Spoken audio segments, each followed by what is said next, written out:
Boa noite, família. Estamos aqui mais uma vez para aprender a palavra do Senhor junto com você. Quero louvar o nome do Senhor pela sua vida. Hoje estaremos estudando um pouquinho o panorama do quarto livro da Bíblia, o livro de Números. Então eu quero orar com você nesse momento e depois nós vamos entrar dentro desse livro e ser muito abençoados. Espírito Santo, didático, venha sobre a minha vida, traga a tua graça, a tua sabedoria, para que eu possa passar para todos aqueles que estão comigo esta palavra, este ensino. Abra, Senhor, os corações, traga, Pai, corações como terra fértil, para aprender a tua palavra, para receber a tua palavra, em nome de Jesus. Livro de Números. Você já leu o livro de Números? O que quer dizer isto? Hoje nós vamos aprender. Então, o título que eu dei para esse estudo, para esse livro, é Vagando pelo Deserto. Algo interessante. O povo sai do Egito, quando eles atravessam o mar. Ali Moisés escreve o livro de Gênesis, o livro de Êxodo. Mas o livro de Números é o livro que ele leva mais tempo, até quando chega em Moabe, e ali é escrito o livro de Deuteronômio.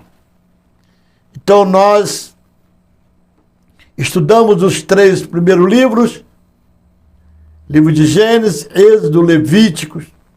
Na última aula falamos sobre o tabernáculo. Você se lembra sobre o altar de bronze, sobre a pia, sobre o menorá, sobre a mesa da proposição, o altar de incenso, e quando entra o véu, e após o véu, o Santo dos Santos, ali estava a Arca da Aliança. Nós aprendemos, dentro da Arca da Aliança tinha o maná, a vara de Arão, e também a tábua das leis. Tudo isso o povo por terrado, e aquilo trazia vergonha para o povo. Mas o sangue do Cordeiro derramado sobre a tampa do propiciatório fez com que todo o pecado fosse encoberto. Então os nossos pecados são encobertos através do sangue do Cordeiro, que é Jesus. Vagando pelo deserto. Esse é o título desse estudo, o livro de Números.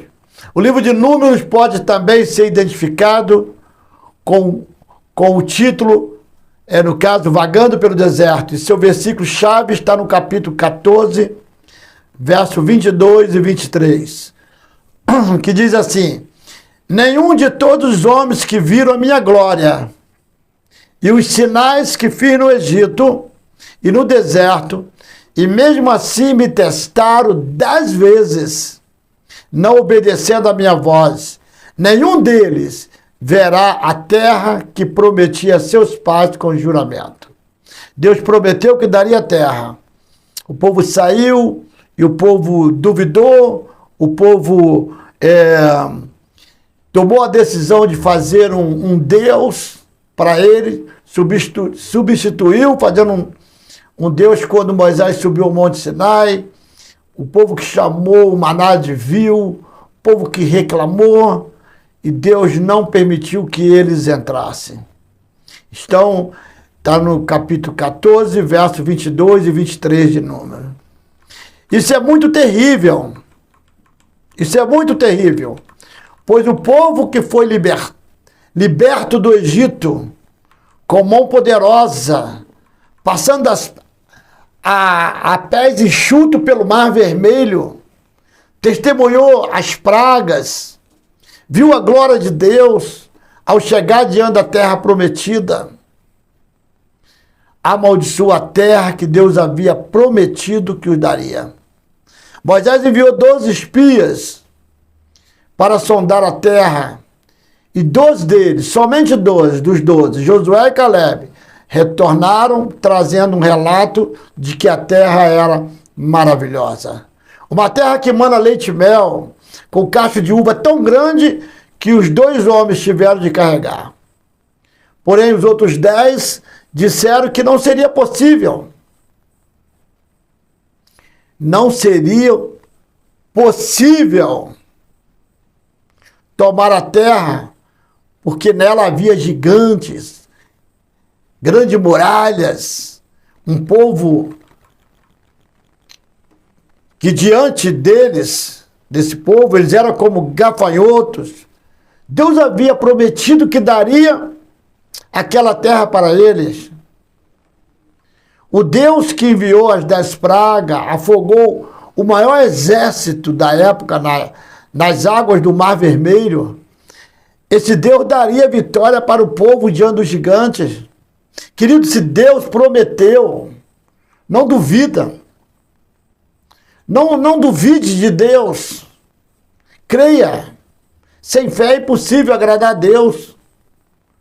Você tem promessa, continue firme. Porém, a Bíblia diz que eles se encheram de temor e não creram na promessa de Deus, amaldiçoando a terra que o Senhor lhe tinha dado.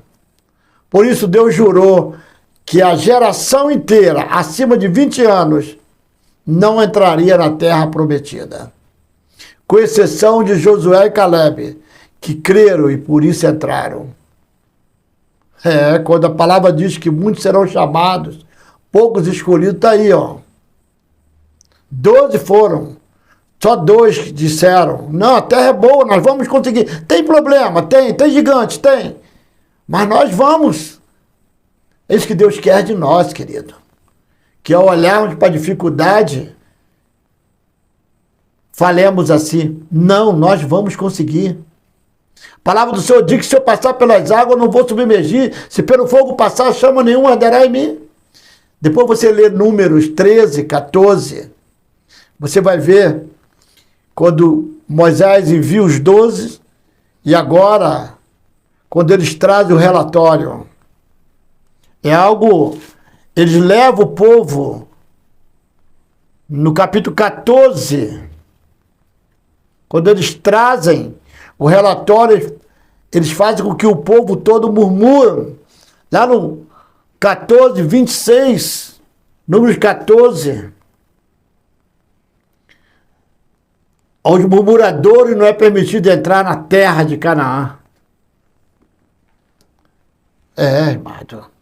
Por isso o livro de Números é um livro que o povo vaga pelo deserto durante 40 anos, até que morresse toda aquela geração, acima de 20 anos. Uma viagem que poderia ter durado 11 dias, durou 40 anos. Querido, se nós obedecermos, a palavra do Senhor diz, se obedecer, comerás o melhor dessa terra. É promessa do Senhor, querido. Se a promessa dele é essa, eu tenho que acreditar e crer na palavra. A promessa é, se eu obedecer, eu comerei o melhor dessa terra. Promessa para você. Qual o pano de fundo e o propósito?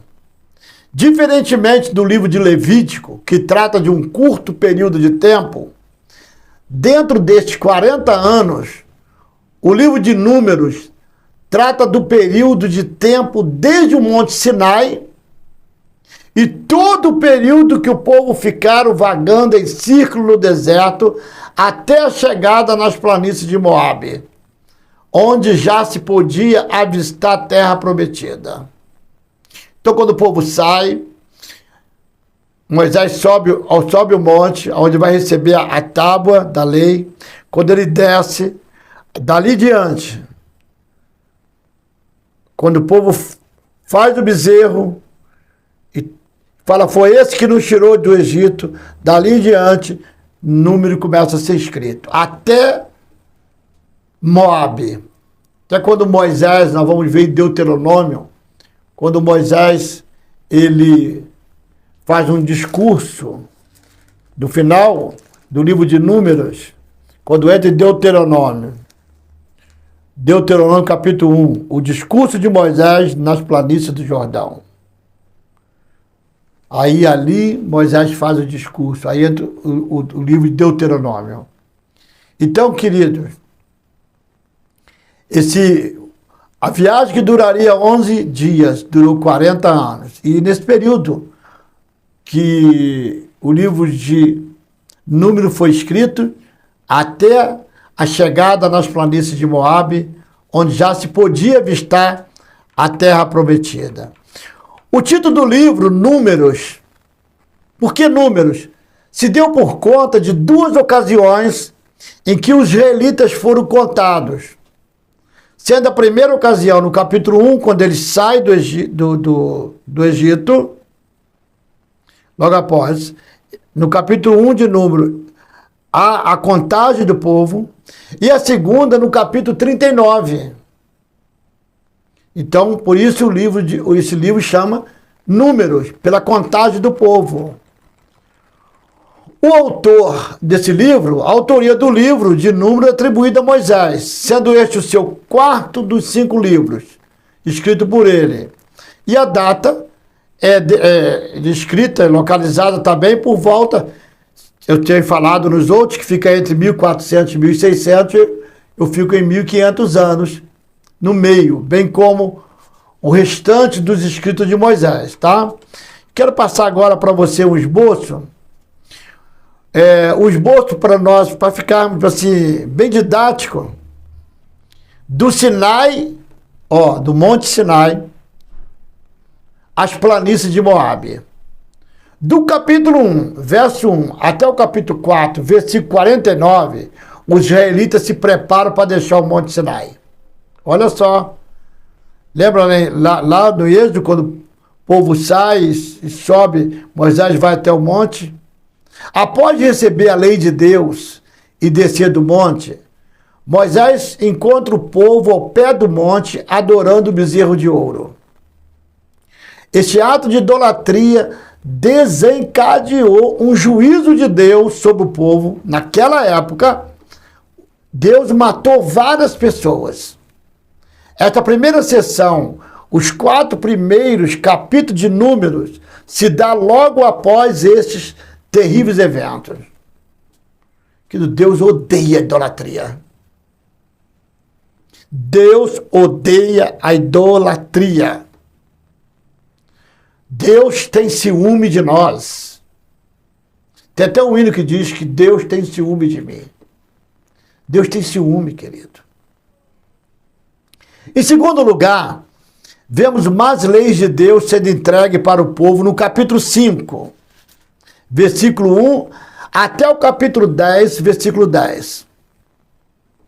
Em terceiro lugar, vemos o povo de Israel vagando pelo deserto do Sinai para Moabe. O povo precisava passar por Moabe para chegar à terra prometida. Esse período em que o povo ficou vagando pelo deserto, quer dizer, do Sinai em direção a Moabe, encontra-se no capítulo 10, versículo 11, até o capítulo 21, verso 35. Depois temos alguns eventos em Moabe e um sumário da jornada do Egito para Moabe, do capítulo 22, aí que nessa parte do capítulo 22, que tem aquela passagem muito conhecida sobre Balaão, tá? Balaque, no caso, Balaão, quando ele recebe ali uma grana para trair o povo, aí a jumenta e prensa o pé dele na rocha, e a jumenta abre a boca e fala. Quando ele bate na jumenta, tá em número 22, quando ele bate, ele açoita mesmo a jumenta, e a jumenta fala para ele, aí, número 22, deixa eu... Lá no verso 27, de número 22, diz assim: e vendo a jumenta, o anjo do Senhor deitou-se debaixo de Balaão, e a ira de Balaão acendeu-se, e espancou a jumenta com o bordão. Então o Senhor abriu a boca da jumenta, o qual disse a Balaão: que te fiz, eu, que me espancaste essas 3 vezes? E Balaão disse à jumenta: por que zombaste de mim? Oxalá tivera eu uma espada na mão, porque agora eu te matara. E a jumenta disse a Balaão: porventura sou a tua jumenta, em que cavalgaste desde o tempo em que eu fui tu até hoje? Costumei eu alguma vez fazer assim contigo? E ele respondeu: não. Então o Senhor abriu os olhos a Balaão, e ele viu o anjo do Senhor que estava no caminho, e a sua espada desembainhada na mão, pelo que inclinou a cabeça e prostou-se sobre a sua face. Então o anjo do Senhor lhe disse: porque já 3 vezes espancaste a tua jumenta, eis que eu saí para ser teu adversário, porquanto teu caminho é perverso diante de mim. Querida, tenha Deus como seu amigo. Tenhamos Deus como nosso amigo, tá? Então, nesse evento de Moabe, em um sumário da jornada do Egito para Moabe, no capítulo 22, aqui, verso 1, até o capítulo 33, verso 48. E, por fim, as instruções antes de cruzar o Rio Jordão. Aqui no livro de Número, a partir do capítulo 33, quando começa as instruções antes de cruzar o Rio Jordão, já está sob a liderança de Josué. Este trecho vai do capítulo 33, verso 50, até o capítulo 36, verso 13. Olha que interessante. A gente lê Josué, quando Moisés morre, aí Deus fala: Josué, meu servo Moisés é morto, levanta-te, pega o povo, atravessa o Jordão. Mas aqui no livro de Números, já estava, no final, no caso, no número 33, verso 50, até número 36, 13, já está sob o comando de Josué. Cristo no livro de Números. Primeiramente, vemos Cristo na oferta da novilha vermelha. Você sabia disso? Capítulo 19 de Números, simbolizando a salvação através de Jesus. Falou: traga uma novilha vermelha. Uma novilha, o capítulo 19 fala vermelha. Traga uma novilha ruiva. Então, essa novilha precisava ser inteiramente vermelha, sem nenhum pelo preto, branco ou de qualquer outra cor que não fosse vermelho. Ela era queimada como oferta de holocausto, que do grego vem queimar por inteiro, ou seja, apenas as cinzas sobravam. Posteriormente, ela seria sacrificada também no Monte das Oliveiras, no templo em Jerusalém. Ao ser sacrificada, aquele que estava oferecendo o sacrifício conseguia olhar pela porta formosa ou porta dourada, a entrada do templo, podendo ver até mesmo o lugar santo. No dia da morte de Jesus, o véu do templo foi rasgado e as pessoas que estavam fora do templo podiam ver o Santo dos Santos. O que aponta para o fato de que Jesus preparou esse novo e vivo caminho para o Santo dos Santos, sendo oferecido como holocausto, um sacrifício completo para Deus. O livro de Hebreus diz que é pelo novo e vivo caminho. Quem é o novo e vivo caminho? Jesus Cristo. Este sacrifício vermelho, ruivo, Jesus Cristo. Algo interessante é que a cinza da novilha vermelha, ruiva, era misturada com água pura, E quando as pessoas vinham para as festas da Páscoa, Pentecostes, Tabernáculo, recebiam esta água com as cinzas, sendo purificadas para entrar no templo. Isto aponta para o sacrifício de Jesus, que nos purifica, e por causa do seu sacrifício completo, podemos nos achegar com intrepidez ao Santo dos Santos. Podemos entrar na presença do Senhor pelo novo e vivo caminho aberto pelo seu sangue. Aleluias! 2 temas do livro de Êxodo são evidentes. Primeiramente, Deus é fiel ao seu povo. Em segundo lugar, a desobediência sempre é punida.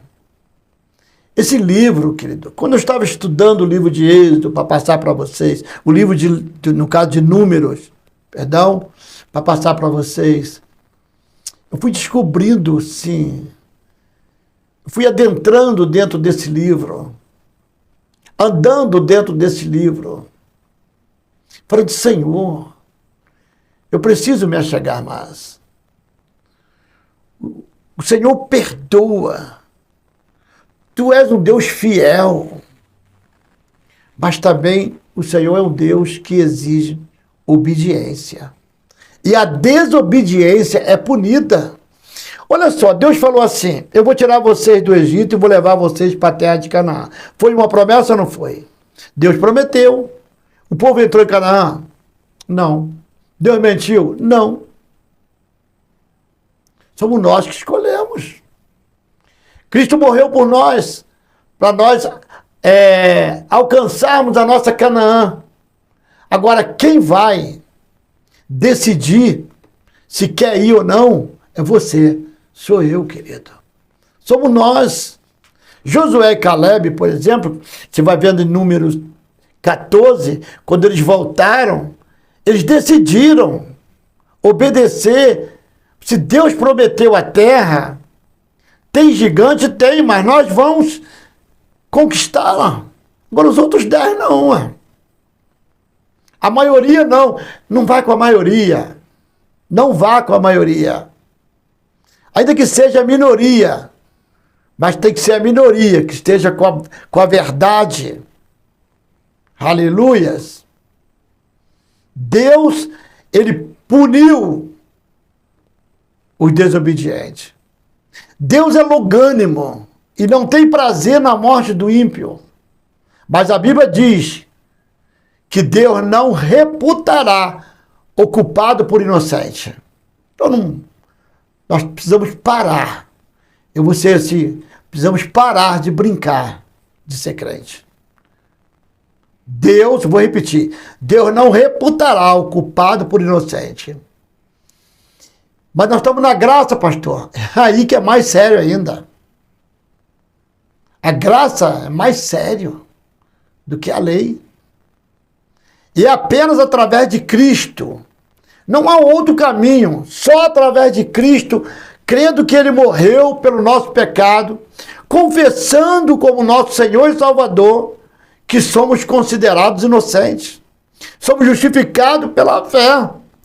Salvo do juízo de Deus, como vem em Romanos 5, verso 1, que diz assim, justificados, pois, mediante a fé, temos paz com Deus. E também no capítulo 8 de Romanos, verso 1, diz assim, agora, pois, nenhuma condenação há para os que estão em Cristo Jesus, que não anda segundo a carne, mas segundo o Espírito, a palavra. Aleluia! Jesus é o Cordeiro de Deus que tira o pecado do mundo, João falou. Mas viver com esse privilégio extraordinário de sermos salvos, não tira o fato de que Deus é fiel àqueles que andam na sua vontade. Andar no pecado voluntário e obstinado, presta atenção nisto, é procurar uma punição. É procurar o juízo da parte de Deus. Assim como o povo insistiu em sua incredulidade na promessa de Deus de que venceria o gigante e Deus lhe daria terra, e por causa deste pecado de incredulidade, o povo não entrou na terra prometida. Puxa vida, hein? Deus prometeu, eles não entraram na terra prometida. O livro de Hebreus nos diz que Deus é galardoador dos que o buscam, e sem fé é impossível agradar a Deus. Importa que os que dele se aproximam saibam que ele é todo-poderoso, que ele é Deus e ele é galardoador dos que o buscam. A incredulidade é uma afronta a Deus. Por isso, sem fé, é impossível agradar a Deus. Vamos gravar isso? A incredulidade é uma afronta a Deus. Por isso, a palavra diz, sem fé é impossível agradar a Deus. E agora eu vou fechar aqui dizendo para você. Hoje ouvimos muito assim, descansa, fulano descansou, fulano foi para o céu. Eu não sou juiz, não estou aqui julgando ninguém. Estou usando a palavra. Aquele que confessar Jesus como o único Senhor será salvo. Aquele que não confessar já está condenado. Tem outro caminho, pastor? Não tem. Você precisa ter fé, eu preciso ter fé, crer em Deus. Eu não posso ser incrédulo, porque a incredulidade é uma afronta. E aqueles que afrontam a Deus não herdam a vida eterna. Não conquistam a terra. Só há uma forma de nós conquistarmos a terra. Crermos no Senhor. Ter fé no Senhor Jesus. Esta é a promessa para nós. Em nome de Jesus. Queridos, chegamos ao final de mais uma aula. Depois você vai ter em mão o PDF dessa aula para você estudar mais. Vai lendo o livro de Números. Você vai pegar dos capítulos que eu falei, do esboço, que vai estar no PDF. Leia, que Deus vai falar novamente com você. A Bíblia é uma fonte inesgotável. Deus tem para nós novidades. Vamos orar, encerrar essa aula. Eu acho que foi a aula mais curta, não é verdade? Essa foi menos tempo, mas eu tenho certeza que Deus falou poderosamente ao teu coração, porque Ele falou ao meu coração.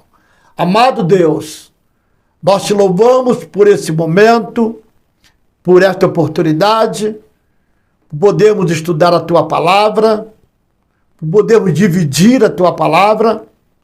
E, Pai, todas as pessoas que assistirem esse vídeo aula, sejam, Pai, impactados pela tua palavra, conhecendo mais e mais da tua palavra. Então, Senhor, nós te louvamos, nós te exaltamos, em nome de Jesus. Terça-feira que vem, estaremos aqui às 20 horas, e onde estaremos estudando o 5º livro, Deuteronômio. Aí estaremos fechando o Pentateuco, no grego, ou a Torá, no hebraico. Estaremos fechando para nós entrarmos, caminharmos um pouco nos livros históricos, depois poéticos, e eu tenho certeza que chegaremos ao final, ao livro de Apocalipse, o livro da Revelação, e nessa caminhada nós juntos, você, eu, nós juntos, nós cresceremos, iremos subindo degrau, mais degrau, e seremos muito abençoados. Amém? Que Deus te abençoe e te dê uma noite na santa paz de Cristo. Amém? Está encerrado a nossa aula de hoje.